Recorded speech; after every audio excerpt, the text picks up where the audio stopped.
Bonjour à toutes et à tous, je suis Anne Gagne-Palachto, déléguée générale du GFAOP, et au nom de tout le comité d'organisation, je vous souhaite la bienvenue à ce webinaire sur le diagnostic précoce des cancers pédiatriques en Afrique.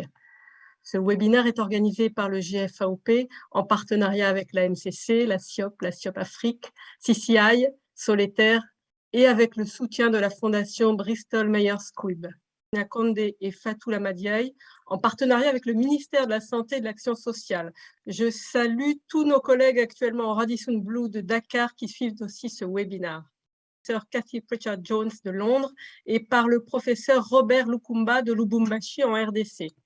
Cathy Pritchard-Jones est la présidente de la SIOP, elle est professeure d'oncologie pédiatrique à l'University College of London. Elle est très engagée dans les partenariats permettant d'améliorer la qualité des soins complexes et d'accélérer la recherche dans les services de lutte contre le cancer chez les adultes et chez les enfants. Et elle compte plus de 250 publications dans le domaine du cancer pédiatrique. Robert Lukumba est médecin pédiatre titulaire du diplôme interuniversité d'oncologie pédiatrique de l'Université Paris-Sud depuis 2001. Il est professeur associé à la faculté de médecine de l'Université de Lubumbashi et responsable de l'unité d'oncologie pédiatrique au sein du département de pédiatrie des cliniques universitaires de Lubumbashi en RDC. Je les remercie tous les deux très chaleureusement d'avoir accepté cette mission. Merci. Alors, merci et bienvenue à tous les anglophones aussi qui participent dans ce webinaire très important. Alors, je vais changer en anglais, c'est plus facile pour moi. Welcome everybody. This is a very important webinar. Bienvenue tout le monde. C'est un webinaire très important organisé par le GFAOP pour présenter le programme pilote sur le diagnostic précoce qui a été lancé en 2018 dans 8 pays africains. Nous allons donc entendre les différents directeurs de ce projet et j'ai le plaisir de modérer ce webinaire avec le professeur Robert Lubanka de la République démocratique du Congo. Je voudrais donc présenter notre première intervenante, Joyce Kambuku, pédiatre à l'université de Makerere, à l'université présidente de la SIOP Africa, Ouganda. Joyce, la parole est à vous.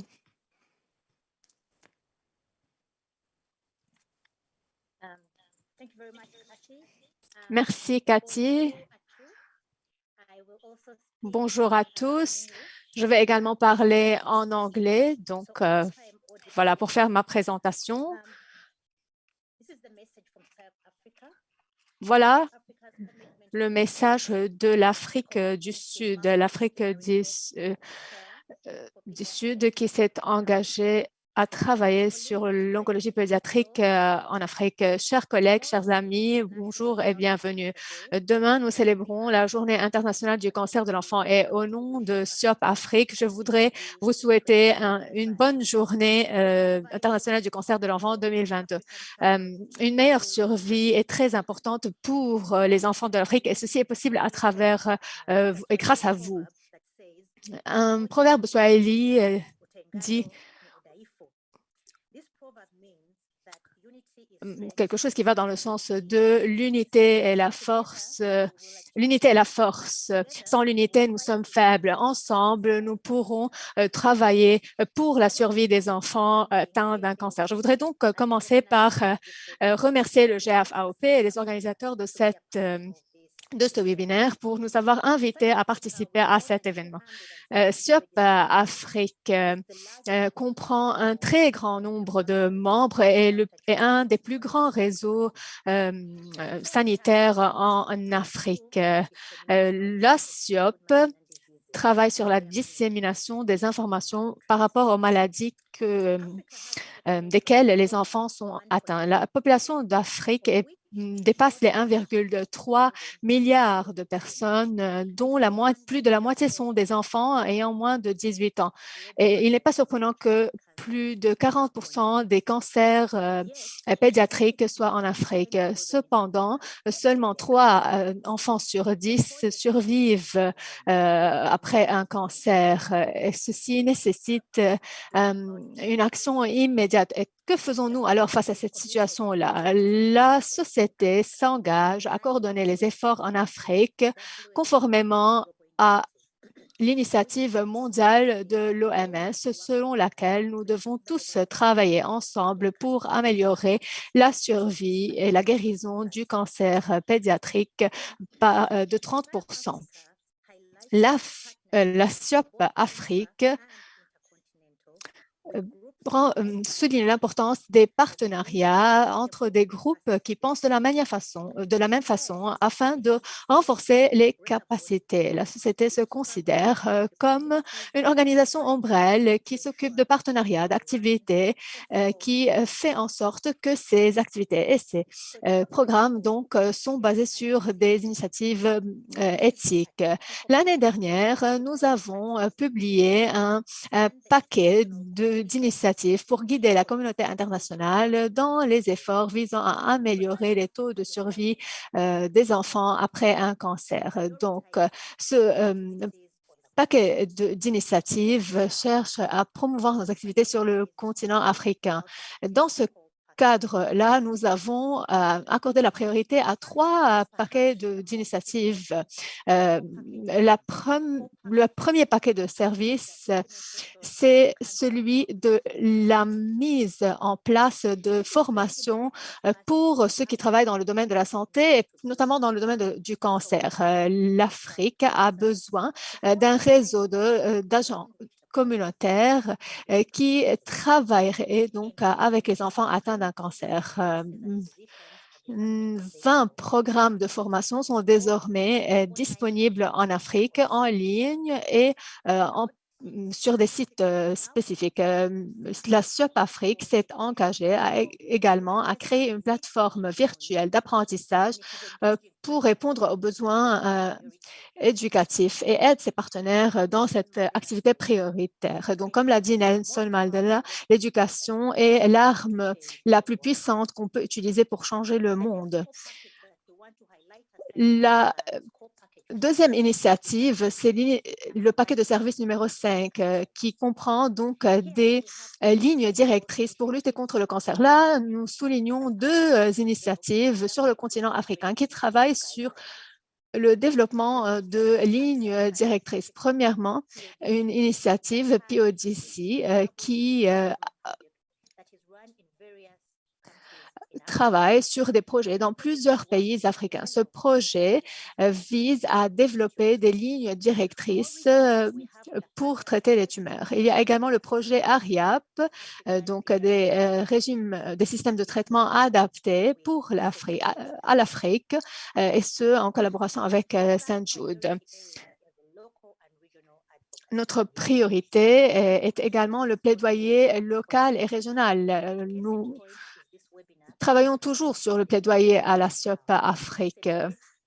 Ce webinaire en est la preuve. C'est une tentative d'étendre nos efforts et d'améliorer le diagnostic. La SIOP Afrique organise également des réunions biannuelles. Et le mois prochain, nous aurons un congrès à Kampala. Nous avons également d'autres initiatives, parmi lesquelles le projet de la SIOP, lancé en 2019, afin de nous aider à comprendre et à identifier les services disponibles pour les enfants, donc les enfants atteints d'un cancer sur le continent africain. Ce projet a déjà identifié les priorités à l'intérieur des pays et entre les pays. Un bon exemple serait le service de réhabilitation qui, selon notre diagnostic, était dans un état délétère. Depuis, un projet pédiatrique, un groupe de réhabilitation a été mis en place et ce groupe a déjà commencé à renforcer les capacités en Afrique. La SIOP Afrique a également lancé un projet Longsire de la SUP Afrique pour créer un réseau de chercheurs, de jeunes chercheurs dans ce domaine. Dans les 3 prochaines années, la SUP Afrique renforcera ses activités afin d'inclure des membres dans tous les pays. Je voudrais conclure par dire une nouvelle fois, Umoja ni nguvu, utengano ni udhaifu. L'unité fait la force et sans l'unité, nous sommes faibles. Nous ne pouvons survivre en Afrique qu'à travers vous. Merci pour votre attention. Je voudrais donc maintenant vous présenter Nangem Azar, qui représente Childhood Cancer International, CCI, la fondation d'oncologie des enfants en Afrique. Donc, Nangem est le père d'un enfant qui a survécu au cancer et il est volontaire avec cette association depuis plusieurs années. Il fait partie de la CCI et il cherche à faciliter la création d'associations parentales en Afrique avec la SIOP Afrique et d'autres sociétés. C'est un responsable financier, donc voilà, c'est sa profession, et il cherche toujours à assurer la durabilité de tous ses clients. Merci. Bonjour. J'ai l'honneur de vous rejoindre cet après-midi. Merci à tous les organisateurs au GFAOP de nous avoir invités à participer à ces discussions. Childhood Cancer International a demandé à CHOC, South African Childhood Cancer Foundation, à devenir une des organisations clés en Afrique, et ce depuis plusieurs années. L'intervenante, Dr. Joyce, qui vient de prendre la parole, a parlé du fait de travailler ensemble. Et elle a cité Nelson Mandela, l'un de nos anciens présidents, notre leader. C'est la seule façon de faire les choses. En tant qu'organisation bien établie en Afrique du Sud, une organisation donc, qui existe depuis plus de 42 ans, nous avons vraiment connu tous ces problèmes, les problèmes de l'Afrique du Sud, ces problèmes qui sont les mêmes ailleurs en Afrique. En général, le diagnostic précoce est un grand problème.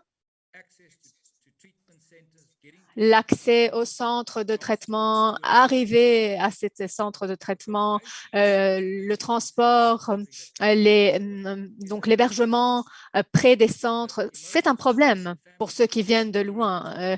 Le soutien émotionnel, l'accompagnement des familles, le soutien nutritionnel à l'enfant, le soutien psychosocial et plein d'autres éléments que nous avons identifiés en tant que problème durant ces dernières années. Mais ce que nous avons en Afrique, ce sont de formidables médecins. Les médecins africains sont très bien formés, ils sont formés partout dans le monde. Nous avons également des centres de traitement formidables, pas partout, mais nous en avons. La Childhood Cancer International travaille à travers ses organisations membres, que ce soit des parents, des personnes passionnées de cancer pédiatrique, des personnes qui veulent aider les parents, mais aussi les enfants atteints d'un cancer ou d'autres maladies. C'est à travers la passion de ces personnes-là que des organisations telles que CHOC est devenue ce qu'elle est aujourd'hui. Nous considérons qu'il est de notre responsabilité à travers CCI et CCI Afrique d'aider à renforcer les capacités en Afrique. Il est très important pour nous de travailler ensemble. Il est important de partager nos idées. CHOC n'est pas devenue ce qu'elle est aujourd'hui d'un jour à l'autre. Nous avons participé à tellement de conférences de la SIOP, de la CCI, telles que la conférence qui aura lieu en mars en Ouganda, à Kampala, la conférence de SIOP Afrique, des conférences dont on a eu la chance d'apprendre des autres. Il est important de garder les canaux de communication ouverts afin que nous maintenons la communication. Et là, je voudrais inviter le GFAOP qui œuvre dans des pays où l'anglais n'est pas la langue principale. Je sais que la langue peut être un obstacle, mais je sais également que l'on peut aller au-delà de ces barrières linguistiques en pensant de façon innovatrice. Donc, c'est ce que j'ai fait. C'est ainsi que j'ai dirigé mon organisation depuis plusieurs années et c'est ainsi qu'elle est devenue une très bonne organisation. C'est ainsi que CCI peut devenir bien meilleure que ce qu'elle est aujourd'hui. Si nous travaillons tous ensemble, main dans la main avec le GFAOP.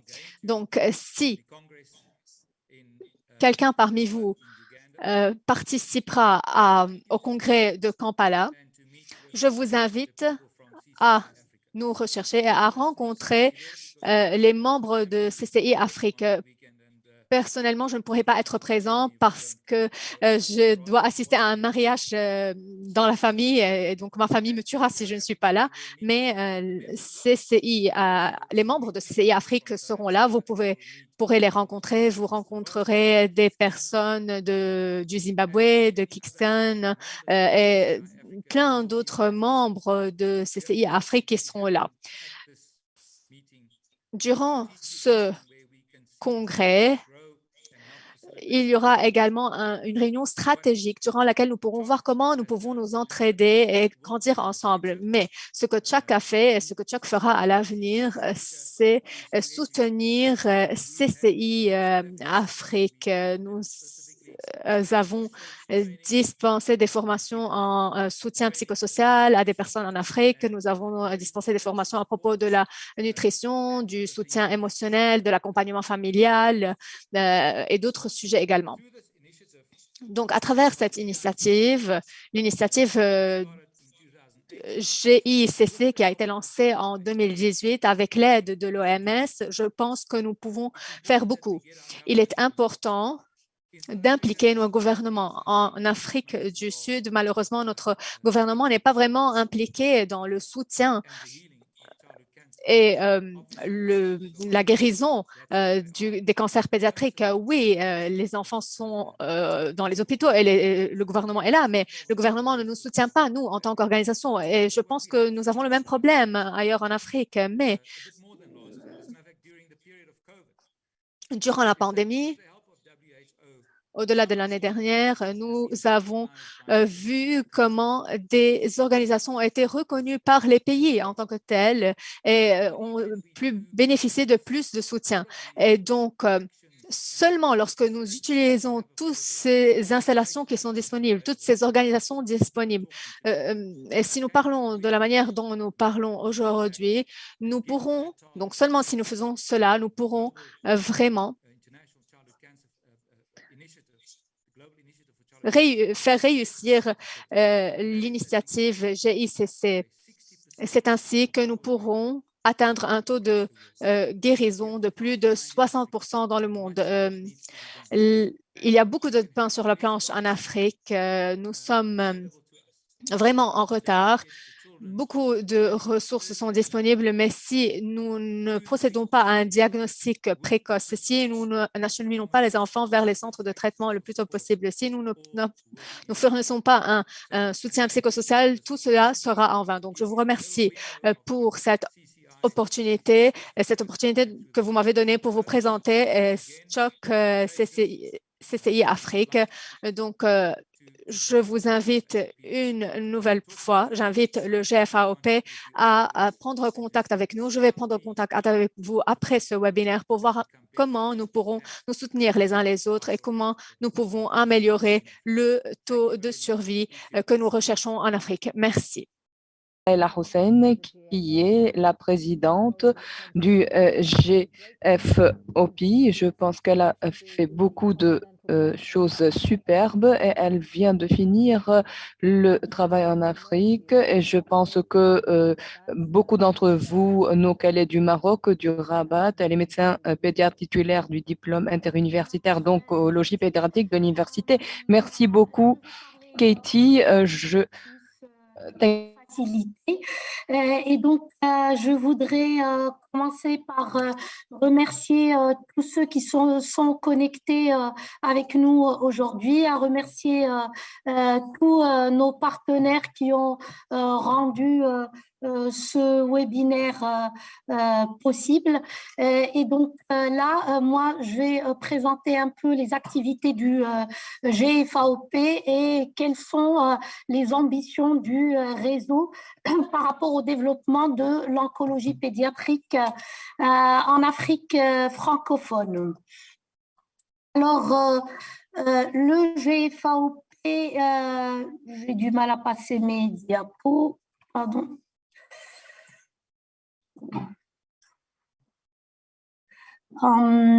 J'ai un souci pour passer les diapos.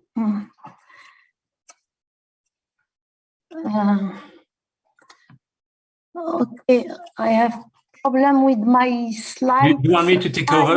Yeah, okay, it's okay. So, le GFAOP est un réseau de soins en oncologie pédiatrique qui s'est développé depuis l'année 2000. Ce réseau s'est développé progressivement à partir de 5 unités, 5 pays pour devenir au fil du temps un réseau solide qui inclut 24 unités de 18 pays, et donc c'est ainsi que le GFAOP a pu traiter 13 000 enfants sur ces 20 années, former plus de 900 personnes en plus de toutes celles qui ont été formées pour le diagnostic précoce et dont vous allez entendre parler par la suite. Et c'est un réseau qui inclut 280 membres, et donc la mission du GFAOP a toujours été d'aider les équipes africaines à traiter les enfants atteints de cancer dans leur pays et favoriser un développement pérenne de l'oncologie pédiatrique en Afrique. Donc là, après plus de 20 ans d'activité, puisque maintenant on est à 22 ans d'activité, le GFAOP a pu développer cette activité au niveau des équipes d'Afrique francophone, mais tout ça s'est fait progressivement, échelonné sur le temps, mais avec des progrès continus jusqu'à arriver à ces 24 unités qui font partie du réseau, et les résultats ont été publiés cette année. Je pourrais vous mettre le lien pour la publication dans le chat. Et donc, voilà globalement les résultats qui ont été obtenus.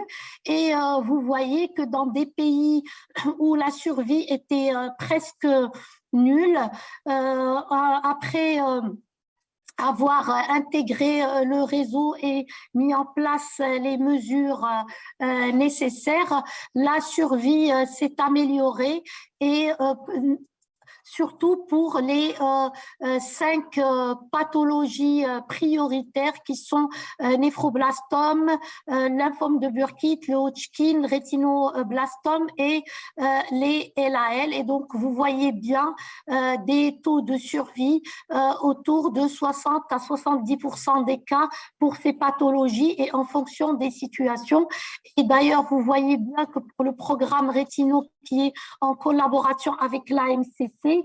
Les patients qui ont un diagnostic précoce ont la meilleure survie. Donc, comment est-ce que on a pu mettre en place cette activité-là? Eh ben, en soutenant la création de nouvelles unités là où il n'y en avait pas, en renforçant les unités existantes, en mettant en place un large programme de formation, en mettant en place des recommandations thérapeutiques adaptées au contexte, l'aide à la mise en place d'un registre hospitalier, un soutien à l'accès aux médicaments, la mise en place d'un programme de diagnostic précoce, soutien aux familles et lutte contre l'abandon de traitement avec la création de maisons de parents et autres mesures, facilitation, partenariat et jumelage, plaidoyer national et international avec mobilisation des donateurs. Alors, il y a certaines choses que de toute façon, on ne va pas être capable de changer. On ne peut rien faire par rapport aux conditions bioclimatiques défavorables en Afrique. On ne peut pas non plus faire face aux difficultés auxquelles sont confrontées les équipes et qui sont liées aux diversités linguistiques et culturelles, qui sont en même temps la richesse de l'Afrique, mais qui peuvent être aussi une difficulté. La pauvreté, les problèmes d'épidémie, d'endémie, paludisme et autres, encore plus les problèmes de la pandémie, les conflits interethniques et instabilité politique, on est tous d'accord que tout ça, c'est au-delà des capacités de qui que ce soit d'entre nous. Mais malgré ça, on a la possibilité de faire mieux et on a des ambitions pour 2030 pour pouvoir progresser et malgré ces obstacles, progresser ensemble. Et donc, un des premiers objectifs, c'est d'augmenter le nombre de patients diagnostiqués parce qu'on sait qu'en Afrique et autres continents où il y a une grande partie de pays à ressources limitées, on peut avoir dans certains cas moins de 50% des patients qui arrivent aux unités. Donc, il faut que les enfants arrivent, mais ils arrivent à des stades précoces pour faciliter la prise en charge. On veut améliorer la qualité du soin, renforcer notre réseau et consolider nos partenariats.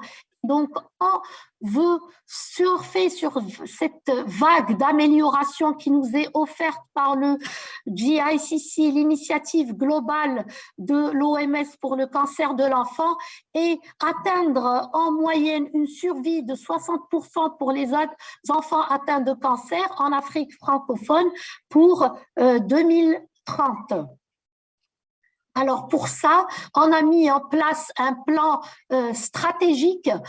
C'est un plan qui va de 2021 à 2030 avec 5 piliers stratégiques et pour lequel le budget estimé est de 15 millions d'euros. Et les 5 piliers à développer sont bien sûr, comme le disait Joyce tout à l'heure, la formation qui est le fondement de tout, la mise en place de recommandations thérapeutiques et la multidisciplinarité, l'amélioration d'accès aux soins à travers le diagnostic précoce, l'accès aux médicaments et la lutte contre les abandons de traitement, le renforcement des capacités locales et de la communication et le plaidoyer. Et pour cela, le GFAOP a entamé un travail pour consolider sa gouvernance et renforcer le monitoring et l'évaluation des programmes. Donc, nous avons tous la même racine. Nos racines, elles sont solides. Nos racines sont africaines. Et ensemble, ce qu'on peut faire, c'est développer des ailes qui vont nous permettre d'aller encore plus haut. Nous avons pour ça un grand nombre de partenaires qui nous font confiance et nous soutiennent. Donc, je les remercie tous. Je remercie toutes les équipes, les bénévoles et tous les partenaires du GFAOP pour l'aide qu'ils nous apportent pour nous permettre et pour permettre à l'enfant atteint de cancer en Afrique d'avoir une meilleure survie. Merci à tous. Pharmacienne, elle est détentrice d'un MBA en gestion de santé. C'est elle qui est responsable du programme de diagnostic précoce du GFAOP dans le cadre de l'Institut Jean Lemaire.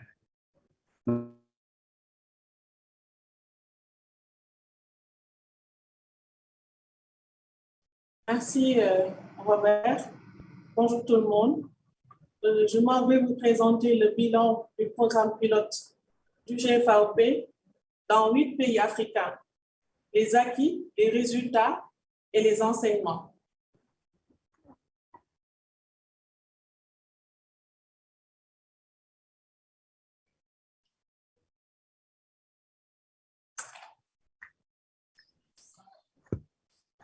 Pourquoi un tel programme? Près de 15 000 enfants seraient atteints de cancer chaque année en Afrique subsaharienne, mais seuls 40% accèdent à un diagnostic et 30% arrivent à un stade tardif, ce qui réduit considérablement les taux de guérison qui sont dès lors inférieurs à 20%. Le diagnostic précoce devient alors une étape indispensable pour mieux prendre en charge les enfants, pour augmenter les chances de guérison, mais aussi pour réduire les coûts de traitement. Les acquis du programme pilote. Nous avons commencé par la conception d'outils de formation et de sensibilisation en mars 2019 au Sénégal, à travers un atelier d'élaboration participative et inclusive avec 10 pays africains représentés. Nous avions eu aussi la participation du ministère de la Santé et de l'Action sociale du Sénégal, d'ONG comme AMREF, de l'École nationale de développement sanitaire et social qui forme les paramédicaux du Sénégal.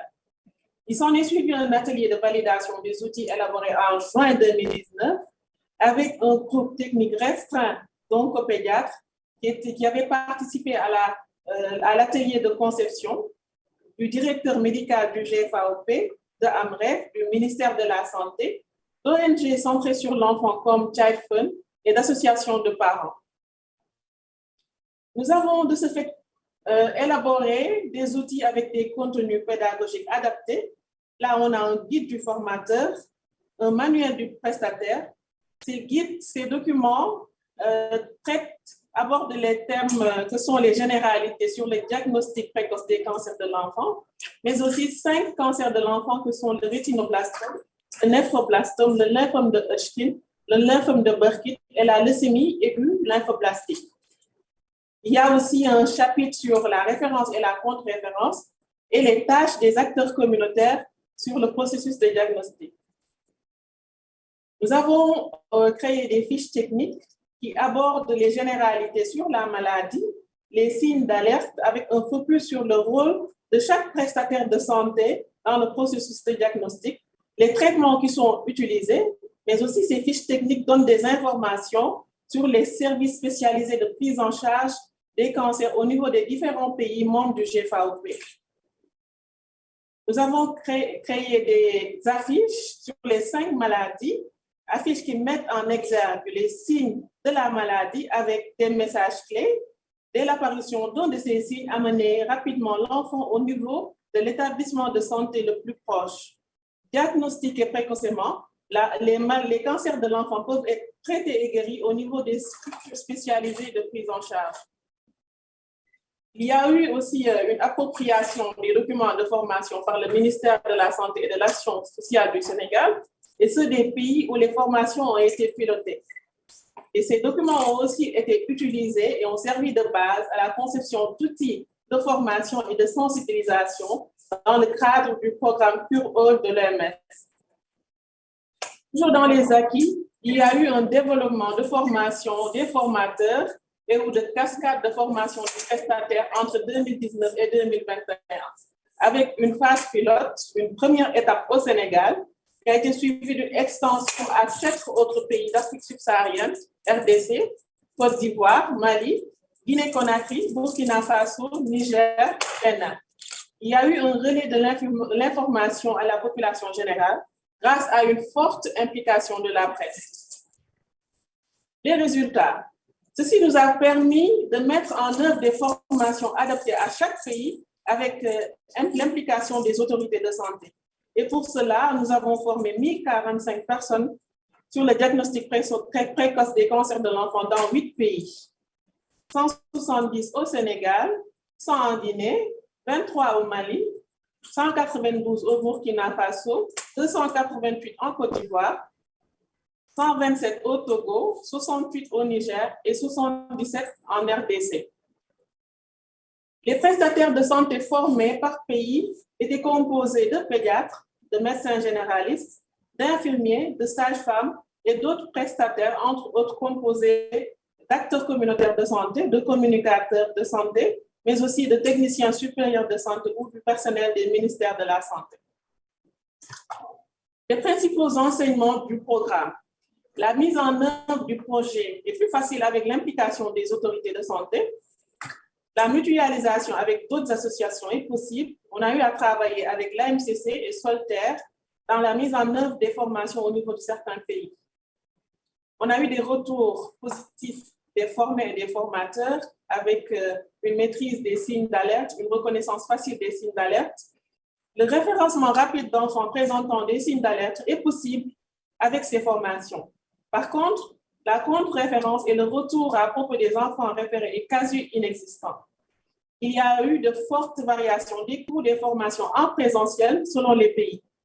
D'où la nécessité de développer des formations en e-learning qui permettraient plus de flexibilité, un déploiement rapide et une réduction des coûts. Nos objectifs à moyen terme, entre 2022 et 2024, c'est d'augmenter les capacités de formation pour toucher au moins 1000 personnels de santé par an. C'est d'étendre les formations dans d'autres pays, toucher plus de personnes dans chaque territoire par des formations digitales en faisant des révisions de connaissances, des formations en ligne, mais aussi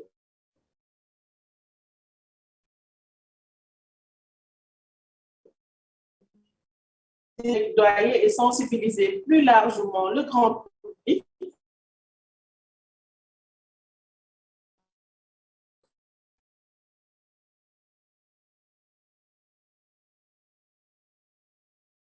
c'est aussi de travailler en complémentarité avec le plan plus haut de l'OMS, mais aussi d'accroître les ressources des donateurs publics et privés, quand on sait que le programme pilote nous a coûté 230 000 €, soit plus de 150 millions de francs CFA. Les enfants africains atteints de cancer peuvent et doivent être soignés efficacement en Afrique par des équipes africaines formées. Je ne saurais terminer sans remercier tous les oncopédiatres qui ont participé à la mise en œuvre de ce projet, les responsables des différents ministères de la Santé, et plus particulièrement le ministère de la Santé et de l'Action sociale du Sénégal, qui a permis au Sénégal de servir comme pilote dans ce projet. Je vais terminer aussi par remercier la Fondation Bristol Myers Squibb qui a entièrement financé le programme. Je vous remercie de votre attention.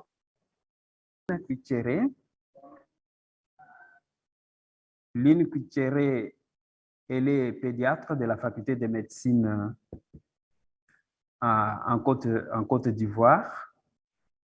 Elle a un diplôme interuniversitaire d'oncologie pédiatrique de Paris-Sud. C'est elle qui est responsable de l'unité d'oncologie pédiatrique du CHU de Treichville à Abidjan. Lynn, vous avez la parole. Nous remercions les organisateurs du webinaire et nous saluons le panel d'experts de la table de séance ainsi que toutes les personnes en ligne. Comme l'indique la slide, nous intervenons sur le cas ivoirien, impact d'un programme diagnostic précoce des cancers pédiatriques. Il existe une mortalité élevée des enfants atteints de cancer dans le monde et les taux de mortalité rapportés ne sont que des estimations parce qu'il existe peu de registres de population et les registres pédiatriques de population sont quasi inexistants dans bon nombre de pays. Les données portant sur les enfants atteints de cancer arrivant dans notre centre hospitalier montrent que plus de 40% des enfants se présentent à un stade tardif de la maladie. La survie elle est relativement faible, bien étant passé de 9% en 1995 et 2005 à 31% en 2010 et 2015. Et la proportion d'enfants abandonnant le traitement reste élevée. D'où l'intérêt d'un diagnostic précoce, d'une lutte contre le refus et les abandons de traitement pour améliorer la survie des enfants atteints de cancer dans notre contexte.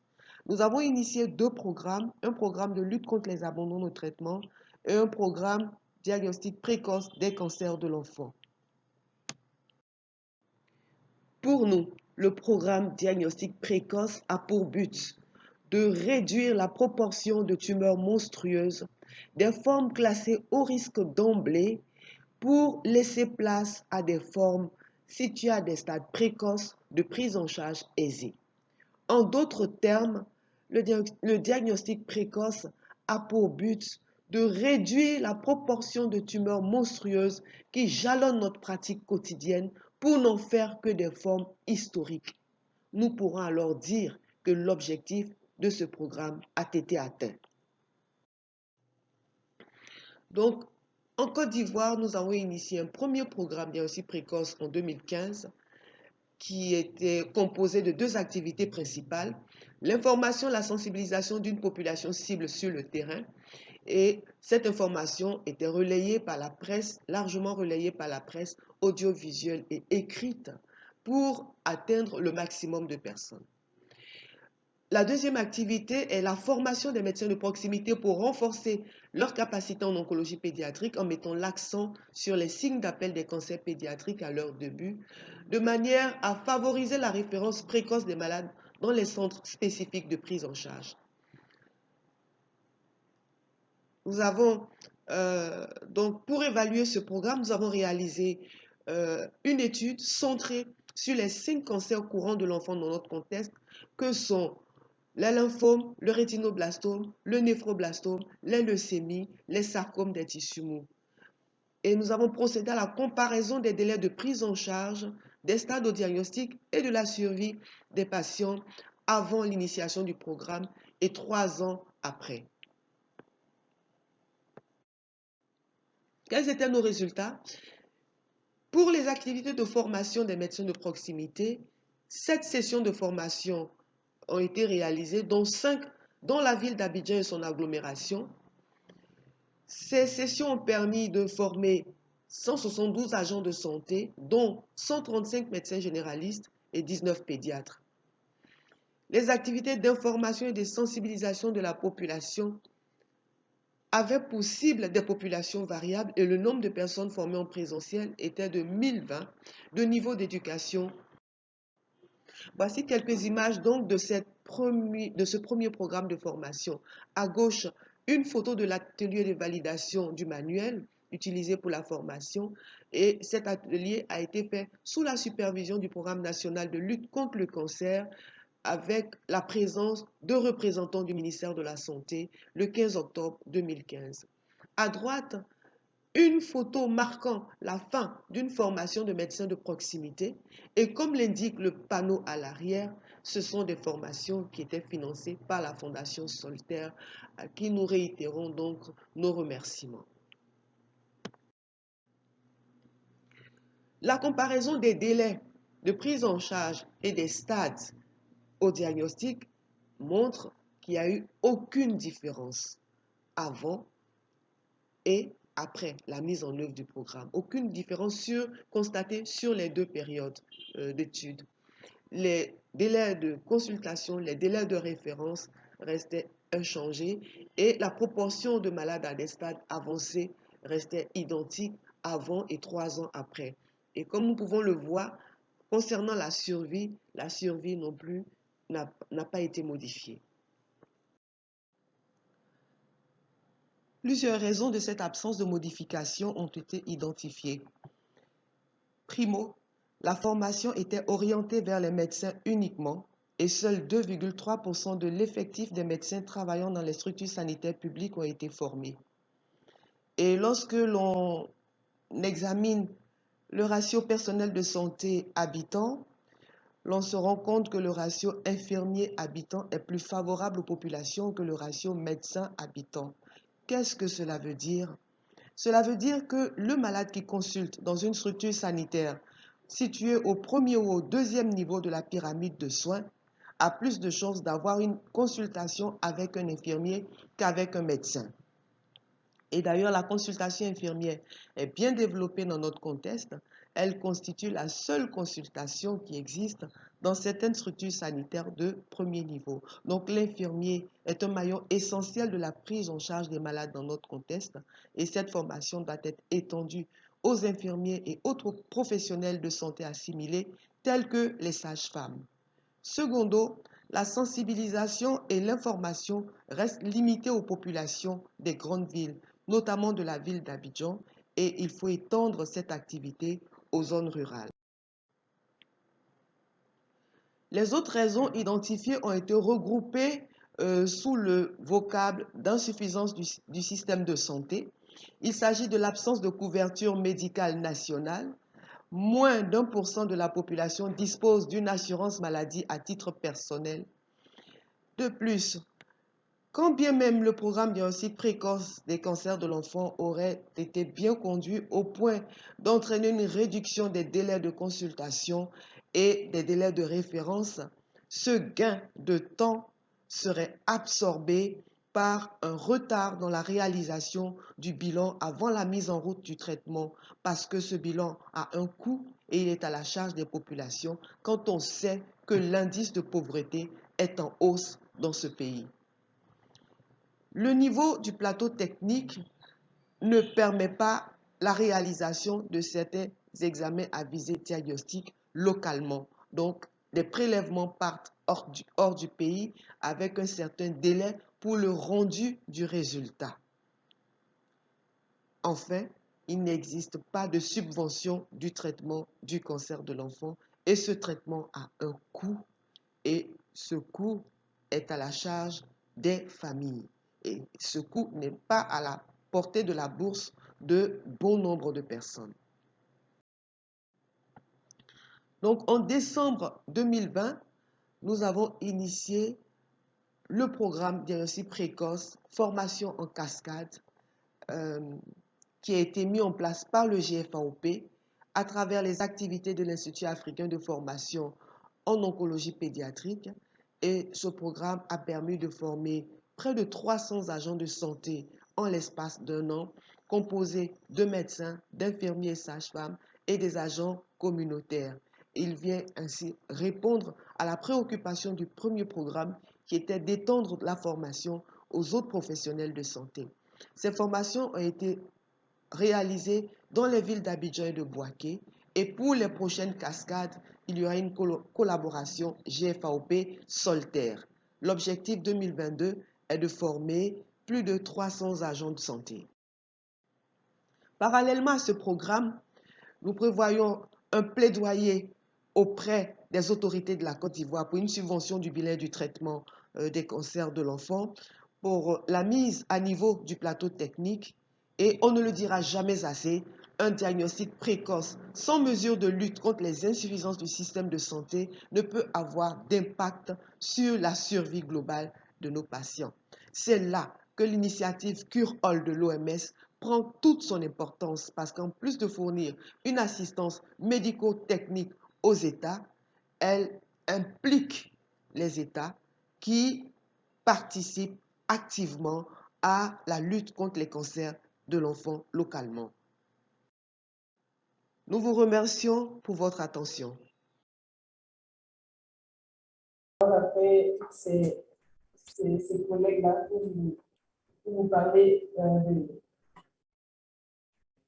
des initiatives mondiales sur le cancer de l'enfant et notamment les ambitions que l'OMS a en ce qui concerne les projets pour l'Afrique. Je suis Dr Billy Simon, un chirurgien oncologue en charge des projets de lutte de cancer pour l'Afrique de l'Ouest et une partie de l'Afrique centrale. Le cancer de l'enfant, le cancer en général, c'est vraiment un engagement de l'OMS, un engagement de longue date. Un engagement de longue date qui aboutit à 3 grandes initiatives, notamment l'initiative pour le cancer du sein, l'initiative pour le cancer du col de l'utérus et l'initiative pour le cancer de l'enfant. Et durant toutes ces initiatives-là, l'OMS a tenu à mettre en place des outils,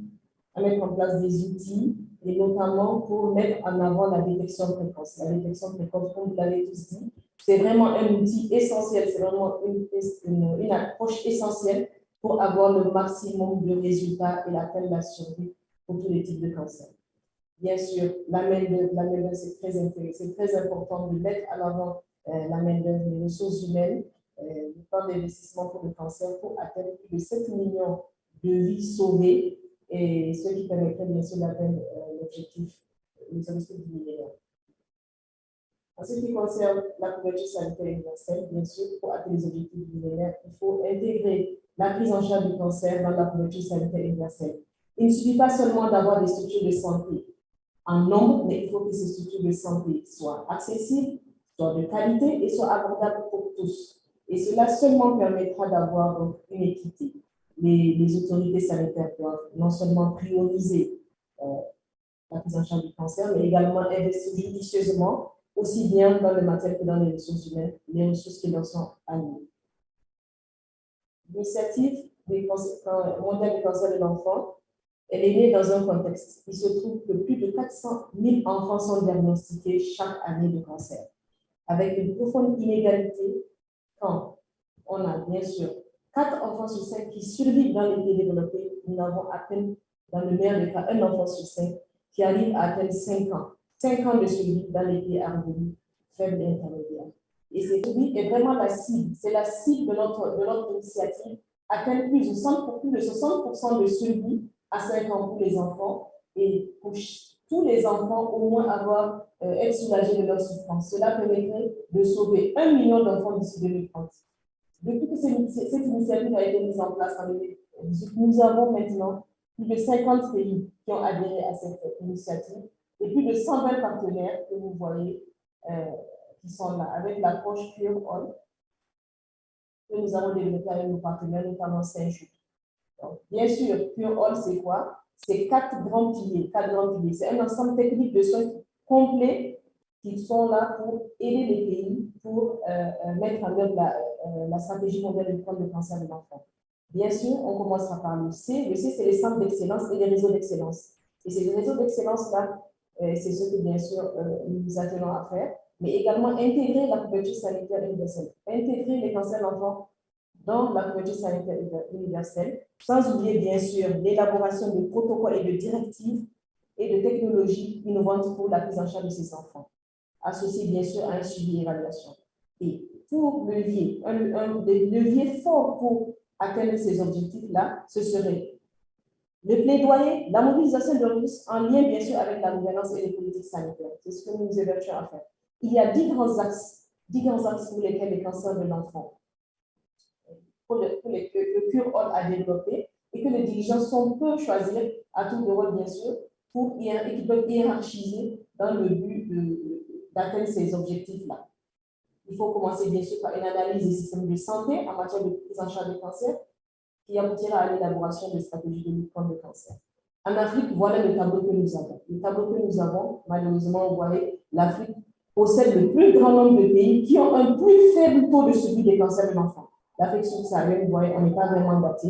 Et c'est pour cela que nous avons mis avec cette initiative et que nous avons pris 3 pays cibles que nous accompagnons pour nous permettre d'avoir, donc, pour nous servir d'expérience. C'est des pays pilotes qui vont nous servir d'expérience pour savoir maintenant comment est-ce qu'on peut passer à l'échelle, comment est-ce que cette initiative peut être mise en œuvre dans tous les pays de l'Afrique.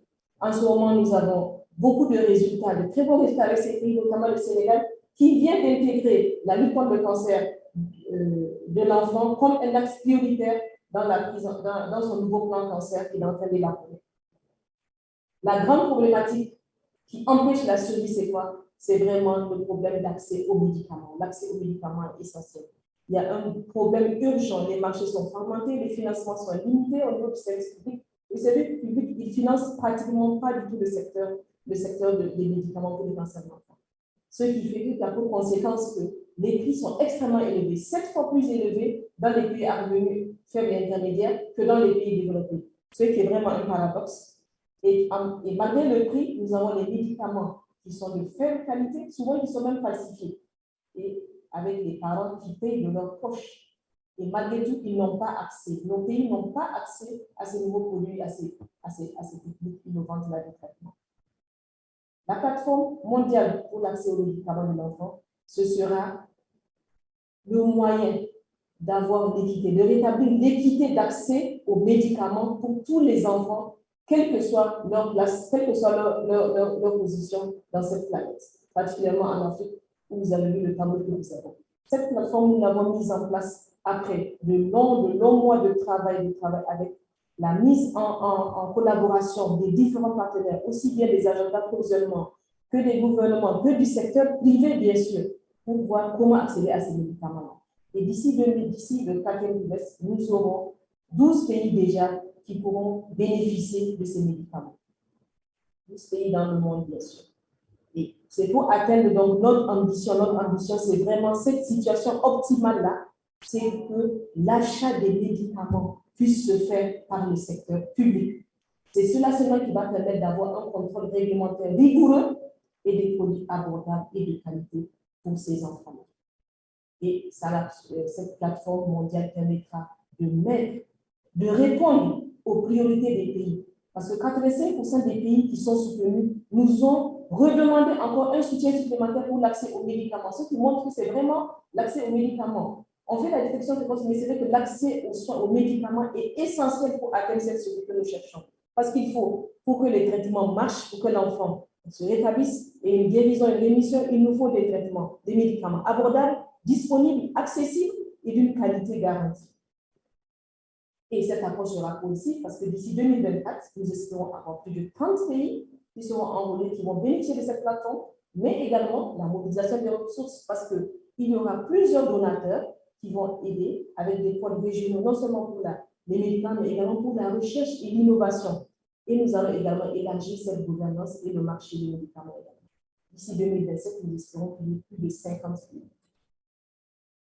Et là, je parle bien sûr également d'excellence. Quand je parle de centre d'excellence, je parle du GFAOP. Le GFAOP qui s'évertue depuis plus de 20 ans à mettre en place des centres d'excellence, qui est un des piliers principaux, bien sûr, de notre paquet technique. Mettre en place des réseaux. Et nous réaffirmons notre soutien au GFAOP, que nous sommes sur le point de concrétiser bientôt par la signature très prochaine d'un accord de partenariat qui permettra la main dans la main de travail avec le GFAOP dans 15 pays d'Afrique francophone pour atteindre ces centres d'excellence, pour ces centres d'excellence. En conclusion, je dirais que la prise en charge des cancers de l'enfant, elle est possible, bien sûr, elle est possible, mais c'est l'engagement de tous. Nous devons tous être engagés, aussi bien les gouvernements, les professionnels de santé, les partenaires. Et là, je remercie Saint-Just qui ne ménage aucun effort pour que dans le monde entier, tous les enfants aient accès aux médicaments. Donc, le Saint-Just est notre principal soutien. Et je dirais également aux partenaires technico-financiers et au gouvernement qu'il faut inclure la prise en charge des cancers dans le cadre de la couverture sanitaire universelle. Cela seulement permettra d'atteindre les objectifs que nous posons pour les millénaires de temps. Merci.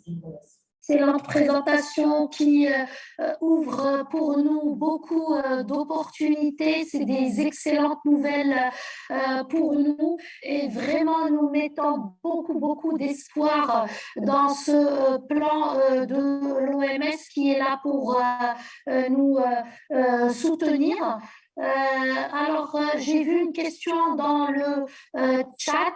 Alors, c'est une question qui est de Trésor Kimbagulu Kasanga qui pose la question du choix des pays.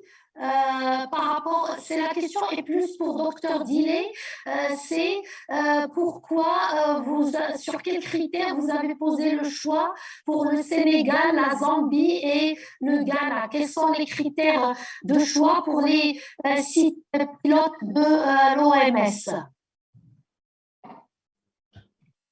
Merci beaucoup pour ces questions, pour ces félicitations. En effet, en fait, c'était en 2020, il y a eu des critères. Je pense que je les ai exposés le dernier webinaire qu'on avait eu. Il fallait un engagement fort au niveau des autorités sanitaires pour la lutte contre le cancer d'abord, pour l'accès aux médicaments également, donc, mais également le plateau technique était important. Donc, ces trois pays-là ont suivi un certain nombre, de nombreux questionnaires ont été envoyés à plusieurs pays en Afrique, et ces pays-là, il fallait choisir il y avait des critères de sélection bien sûr qui étaient là. Donc, ça, c'était pour les pays que nous avons choisis pour intégrer, pour être soutenus dans l'initiative mondiale. Mais ensuite, nous avons un autre critère de sélection encore que nous sommes en train de faire pour avoir les pays qui vont bénéficier, donc les premiers pays qui seront dans la plateforme d'accès aux médicaments, la plateforme mondiale. Mais je vous rassure tout de suite, cette plateforme, elle est évolutive, comme on vous l'a dit. Dans un premier temps, on aura 12 pays, mais après, on aura jusqu'à 50 pays. Et nous, on se bat pour intégrer le maximum de pays possible en Afrique.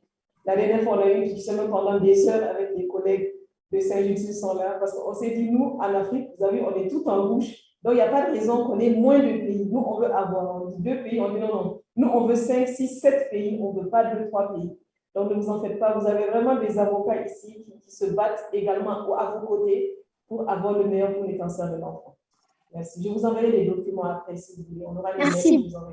Merci beaucoup, docteur Dillet. Mais moi, ce que je voudrais aussi dire à mes collègues qui sont connectés, c'est que vraiment l'OMS nous trace les grandes lignes à suivre pour améliorer la situation et que dès maintenant, certaines équipes qui sont intéressées peuvent commencer cette démarche et nous, là où les équipes du GFAOP sont là pour les aider à mettre en place tout ça parce que c'est clair et ça donne les normes, les grandes lignes à suivre pour entamer ce processus et ça fera encore plus un poids en faveur de ce pays si après il veut soumissionner pour être sélectionné comme site pilote. Je voudrais juste rajouter une chose également. Pour ce qui est de rejoindre l'initiative mondiale, les pays peuvent faire la demande. Il y a des pays qui font la demande via leur ministère de la Santé, ils envoient à l'OMS, et il y a des pays qui sont choisis pour faire partie des pays soutenus par l'initiative. Donc vraiment, la liste n'est pas fermée. Pour l'accès aux médicaments, c'est vrai, la plateforme, oui, mais pour le soutien aux pays, pour intégrer l'initiative mondiale, ça, la liste n'est pas fermée vraiment. Donc, nous appelons le ministère de la Santé à vraiment faire des demandes et puis nous accompagnons les pays qui le veulent. Merci. Voilà, donc nous encourageons les équipes à se rapprocher des équipes de leur ministère, des représentants de l'OMS sur place et commencer à travailler sur les grandes lignes du programme global pour l'OMS. Cathy, do you have any comment about the country selection? Cathy, avez-vous des commentaires par rapport à la sélection des pays au soutien dans le cadre de cette initiative? Je pense que je voudrais réitérer cette idée-là. Nous devons mettre tous main dans la main pour que cela soit efficace. Et l'un des critères de sélection et que le ministère de la Santé soit intéressé de travailler avec les autres partenaires de la société civile, les parents et d'autres parties, parce que c'est un grand problème qui nécessite de grandes ressources et beaucoup de coordination pour améliorer le diagnostic précoce et puis le traitement efficace après que les enfants soient diagnostiqués. Je pense que de notre point de vue, nous travaillons avec l'équipe des cancers pédiatriques à l'OMS pour soutenir les pays qui déploient déjà des efforts. Laïla, j'avais une question pour Dr Dillet. Oui. C'était l'approche OMS dans les pays pilotes. Quelle est l'approche? Est-ce qu'il s'approche seulement des autorités ou il s'approche aussi des acteurs sur terrain de ceux qui s'occupent de l'oncopédiatrie? Merci pour votre question, professeur. Donc, en effet, l'approche, c'est d'abord une approche institutionnelle. Donc, l'approche institutionnelle, et bien sûr, vous êtes des techniciens. Donc, vous allez faire des requêtes, comme je dis chaque fois, au niveau du ministère de la Santé, qui va le transmettre au bureau de l'OMS, au bureau de l'OMS, et vous travaillerez bien sûr en coordination avec le ministère de la Santé. Donc, l'approche, elle est vraiment technique et on peut vous assister vraiment en ce qui concerne vos défis majeurs dans la prise en charge du cancer de l'enfant. Donc, il y a les outils, mais également les approches, d'autres types d'approches dont nous discuterons hors antenne. Voilà. Donc, c'est vraiment, comme je vous l'ai dit, une aide à intégrer les pays que nous assistons, nous les assistons sur le plan financier et sur le plan technique. Mais c'est au cas par cas vraiment. Chaque pays a son projet et c'est vraiment les projets les plus pertinents et surtout les plus durables, qui font preuve de durabilité dans la prise en charge. Parce que si nous assistons, par exemple, pour acheter des médicaments, ça ne c'est pas un projet durable, vous voyez. Ce n'est pas quelque chose qui va aider. Dans un premier temps, ça va aider, mais ça ne va pas aider à long terme à ce que le système soit quelque chose de durable. Merci beaucoup, docteur Dillet. Alors, pour revenir à tout ce qui concerne le diagnostic précoce, c'est vrai que ça a toujours été une des préoccupations de dire et si je fais le diagnostic précoce et si j'ai beaucoup de patients qui arrivent aux unités et que les unités ne sont pas prêtes à recevoir les patients, comment est-ce qu'on va faire? Mais au fait, c'est deux choses qui doivent aller en parallèle. En même temps, on doit faire du diagnostic précoce et en même temps, on doit travailler à renforcer les capacités et les compétences des unités parce que l'un ne va pas sans l'autre et que si on réfléchit à long terme, le diagnostic précoce, c'est ça qui peut nous sauver parce que nos ressources sont limitées et on ne peut pas en plus se permettre de recevoir des stades avancés pour lesquels on va avoir à dépenser une grande quantité de chimiothérapie et l'équipe va y mettre beaucoup plus de temps de travail, beaucoup plus d'énergie, avec des résultats qui ne sont pas vraiment gratifiants et ça peut même être démoralisant pour les équipes parce que si dans une équipe, 70% des patients qui arrivent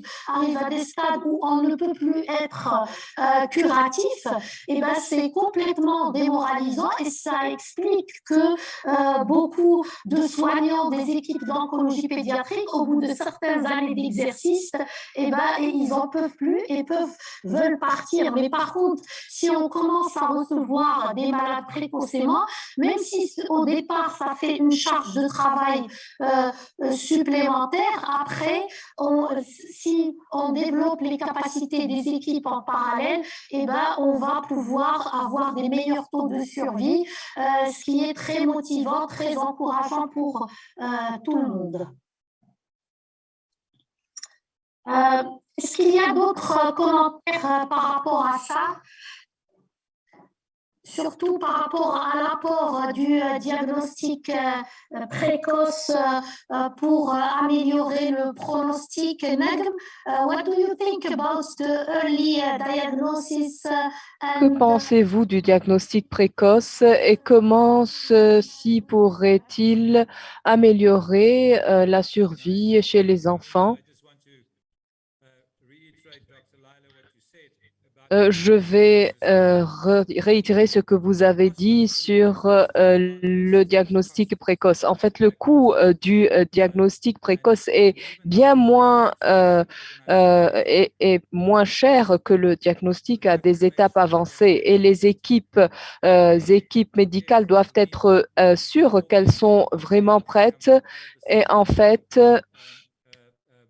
nous pouvons aider ces parents qui emmènent leurs enfants au centre de traitement. Mais comme je ne suis pas un médecin, mais vous venez de le dire, la sévérité de la chimiothérapie pourrait coûter bien plus que les coûts du diagnostic précoce. et surtout que ça pourrait améliorer les résultats. Merci beaucoup, Liam. Je suis vraiment ravie de voir que nous avons des partenariats avec des groupes de parents. Je pense qu'on arrive à la fin de notre webinaire. Je suis vraiment désolée pour tous les problèmes techniques.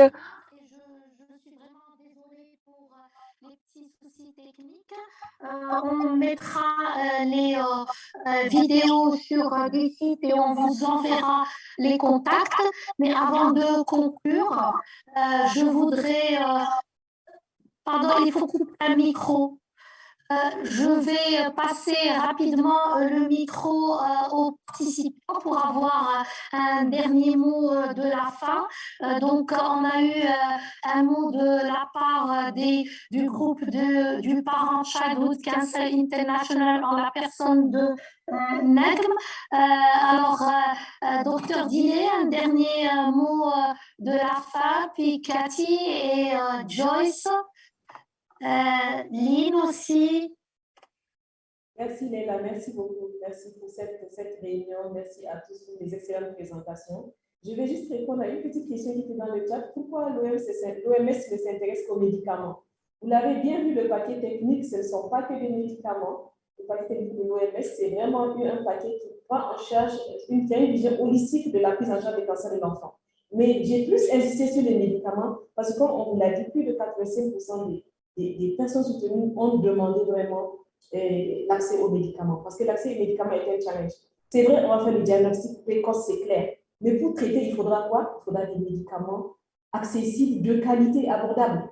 Parce que quand vous demandez aux oncologues pédiatres, ils vous diront que la plupart du temps, c'est vraiment ces ruptures de médicaments, ces ruptures de traitement, cette absence de médicaments de qualité qui fait qu'on a des faibles taux de guérison. Donc, je terminerai par ça pour dire vraiment merci encore, merci à ce que vous faites, les oncopédiatres, merci à tous pour votre excellent travail.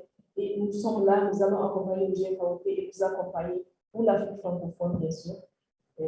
Et je laisse ma collègue qui fait la pour l'Afrique francophone nous accompagner. Merci, ravi de vous avoir. Cathy, last word for the end. Yes, thank you again, Leila. Merci encore une fois, Leila. Merci pour GFAOP pour l'invitation de participer à ce webinaire. Comme vous le savez, le diagnostic précoce est la première pièce du puzzle pour contribuer à une bonne survie, mais c'est une pièce importante. Toutefois, nous avons besoin de toutes les autres pièces pour avoir un bon taux de survie, et l'initiative de l'OMT et l'accès aux médicaments est une autre pièce du puzzle que l'OMT soutient. Et nous allons avoir un deuxième webinaire demain à Tokyo entre St. Jude Hospital et l'OMT et d'autres partenaires qui vont discuter de cette plateforme d'accès global. Merci beaucoup, Katia. Je suis de votre avis. Joyce, est-ce que vous êtes toujours avec nous? Est-ce que vous voulez ajouter ou bien donner un mot pour conclure notre webinaire?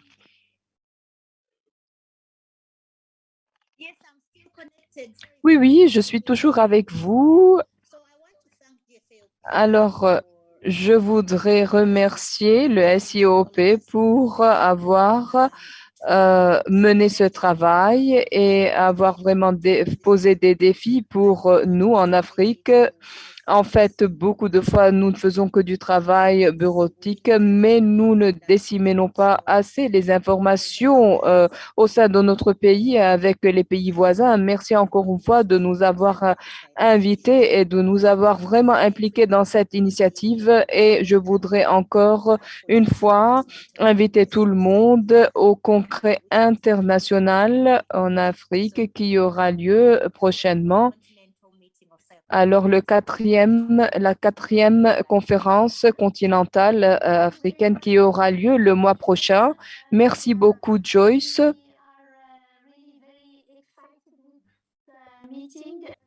Et nous attendons avec beaucoup d'enthousiasme vers votre connaissance et j'espère qu'un grand nombre de participants pourront y participer.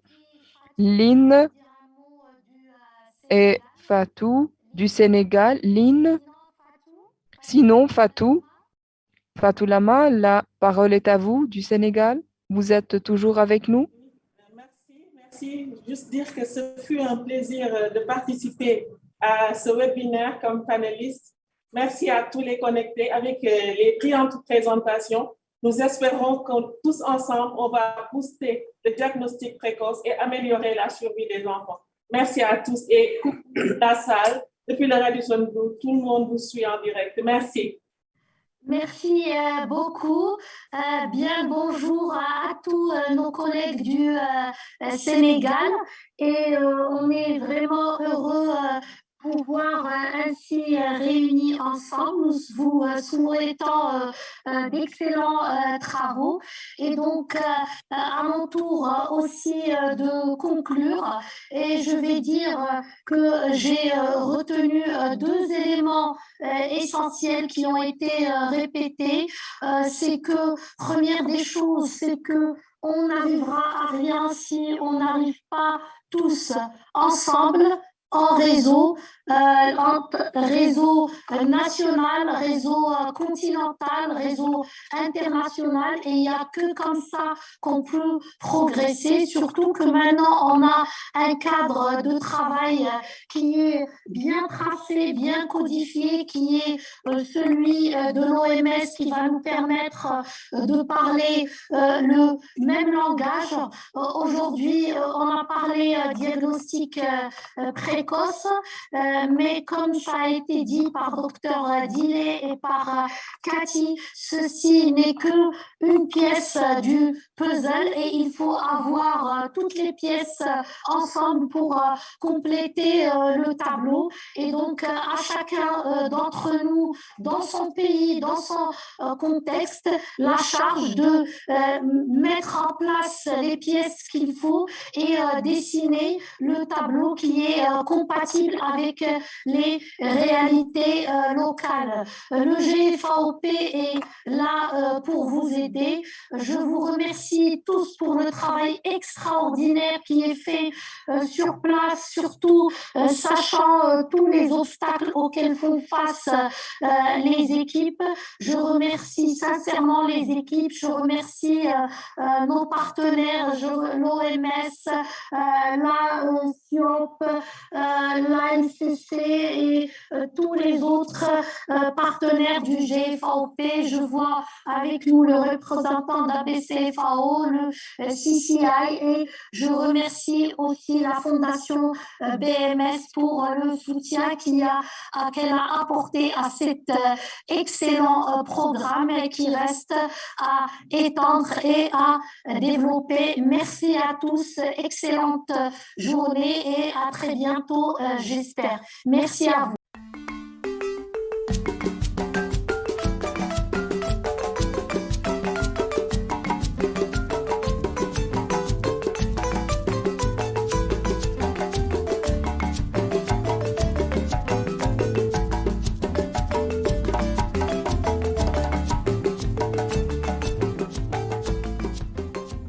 On a fait la formation sur le diagnostic précoce en Guinée parce qu'on reçoit beaucoup de patients qui viennent à un stade avancé. On va prendre l'exemple sur le rétinoblastome qui est une tumeur qui est très facile à guérir si le diagnostic est fait très tôt. On a fait une étude rétrospective sur les cas qu'on a reçus sur une période de 3 ans. On s'est rendu compte que les enfants qu'on reçoit pour rétinoblastome viennent à un stade avancé de la maladie avec des métastases. Et tous ces enfants, en fait, avaient consulté un agent de santé dès l'apparition du premier symptôme. Donc, les parents ont remarqué que quelque chose a changé au niveau de l'œil. Ils ont consulté un médecin et d'autres pathologies ont été traitées. Soit c'est une cataracte, on les a traités pour des conjonctivites et tout. Finalement, le manque d'amélioration. Les parents ont eu recours à autre chose et finalement, c'est l'évolution de la maladie et des tumeurs extraorbitaires et des métastases. Qu'est-ce qu'on appelle diagnostic précoce du cancer de l'enfant? En effet, il s'agit de reconnaître des signes ou des symptômes qui arrive au début de la maladie cancéreuse chez l'enfant, en général chez un enfant en bonne santé apparente. Les parents ou l'entourage reconnaîtront ces signes parce qu'ils sont facilement reconnaissables et on ira avec l'enfant à l'hôpital. Et c'est à l'hôpital qu'on dira qu'il s'agit d'un cancer ou pas. Les facteurs de risque n'étant pas clairement identifiés, le cancer n'est en général pas évitable. Ainsi, la meilleure arme dont nous disposons est le diagnostic précoce. La formation au diagnostic précoce est capitale dans notre contexte parce qu'elle permet une amélioration des chances de guérison en diminuant considérablement la toxicité des traitements. Et pour parler de l'activité de diagnostic précoce en Côte d'Ivoire, cela date de 2015. C'est ainsi qu'on a commencé à développer l'idée, on a commencé à réfléchir un peu sur ce qu'il faut faire. Donc on a dit, ok, c'est qu'il faut former les médecins des autres localités d'où proviennent ces malades-là.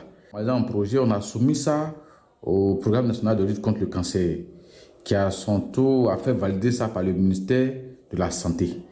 Voilà, donc dès que ces deux aspects-là ont été acquis, on a démarré. Et concrètement, comment ça se passe?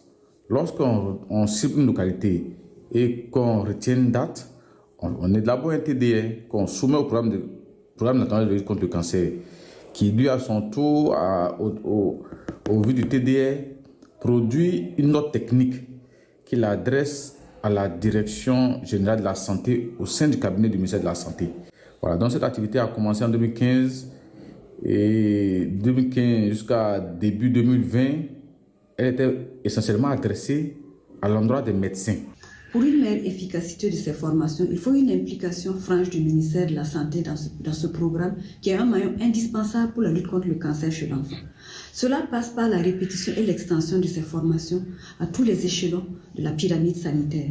C'est aussi l'amélioration du plateau technique pour aboutir à un diagnostic précis et rapide afin de réduire le délai de mise en route du traitement pour les patients qui arrivent dans les structures spécialisées.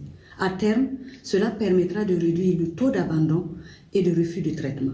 Enfin, nous pensons qu'il faut intégrer la formation au diagnostic précoce des cancers de l'enfant dans la formation de base des infirmiers et des médecins. À Bobo, nous avons fait au total 3 sessions de formation pour les prestataires de la région du Haut-Bassin.